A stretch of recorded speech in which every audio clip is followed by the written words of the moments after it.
আসসালামু আলাইকুম। যারা আমাদের রেগুলার ভিডিও দেখে তারা তো সবাই জানে যে আমাদের গ্রামে আসার পরে আমরা কিছু কবুতর থর করছিলাম। তো এই থর থেকে আমরা প্রায় ৯টার মতো বাচ্চা পাইছিলাম। মাশাআল্লাহ বাচ্চাগুলো বড় হয়ে গেছে। তো তাদের কাছে প্রথম বাইরে ছাড়লাম। তো মাশাআল্লাহ বাচ্চাগুলো অনেক সুন্দর মতো হাঁটাচলা করতেছে, চড়তর নিতেছে যেটারে বলে। তো আমরা এইভাবে বাচ্চাগুলোর বাসা চিনাইতেছি। তো এমনি কোনো সমস্যা হইতেছে না, কিন্তু এখানে একটু সমস্যা হয়, বাজ পাখি আর চিলের একটু অনেক সমস্যা হয়। তো যার কারণে বাচ্চাগুলার এই লাগাতে একটু কষ্ট হইতে হবে আমাদের, যতটুকু আমি বুঝতেছি। কারণ এই কদিন আমি দেখছি যে আমাদের এইখানটাতে মানে বাজ পাখি অনেক সমস্যা করে, একবার নিচ দিয়ে এসে পরে বাসার উপর পর্যন্ত আর কি কবুতর দৌড়ায়। তো যেটা সমস্যা হয় বাজ পাখি, তো এই নতুন বাচ্চাগুলো নিয়ে কী সমস্যা হয় তা জানি না, কারণ নতুন কবুতর তো বাসা এরকম চিনে না, যার কারণে হয়তো দূরে চলে গেলে। আর যেহেতু এটা গ্রাম সাইড গাছগাছালি দেওয়া ভরা, তো নাও চিনতে পারে বাসা, হয়তো বাচ্চা কয়েকটা হারাইতে পারে।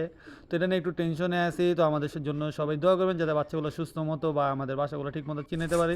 কারণ এটাতে চিনাইতে আমার খুব প্রয়োজন উপকার হবে, কারণ আমার যেহেতু এখানে কবুতর অল্প করে, আর যেহেতু আমি সামনে টুর্নামেন্ট খেলার প্রিপারেশন নিতেছি। তো আমার ইচ্ছা আছে সামনে বছর এখান থেকে আমি একটা টুর্নামেন্ট খেলবো। তো ইনশাল্লাহ সবাই আমার ফার্মের জন্য দোয়া করবেন, আমার কবুতরের জন্য দোয়া করবেন। তো আমরা আবার ধরে দিছি, তো কবুতর ডিম নিয়ে বসে আছে। তো খুব শীঘ্রই হয়তো ওইখান থেকে আমরা আর কিছু বাচ্চা পাবো। তো ওই বাচ্চাগুলো পেলে ওইগুলো আপনাদের ভিডিওর মাধ্যমে দেখাই দেবো ইনশাল্লাহ। তো সবাই আমার কবুতরের জন্য দোয়া করবেন। আর বড় ভাইগুলো উঠতেছে, মানে আগে যে কবুতরগুলো লাগানো ছিল এগুলো আমাদের এখানে উঠতেছে। তো এই বাচ্চাগুলো চট্ট নিতেছে ভালোই। তো মাশাল্লাহ আমাদের এখানে কোনো সমস্যা হচ্ছে না। তো আলহামদুলিল্লাহ আমাদের এখানে সব ভালোই আছে। তো ইনশাল্লাহ সবাই আমার ফার্মের জন্য দোয়া করবেন, কবুতরের জন্য দোয়া করবেন। আল্লাহ যাতে আমাদের ফার্মে বরকতময় দান করেন, আমিন।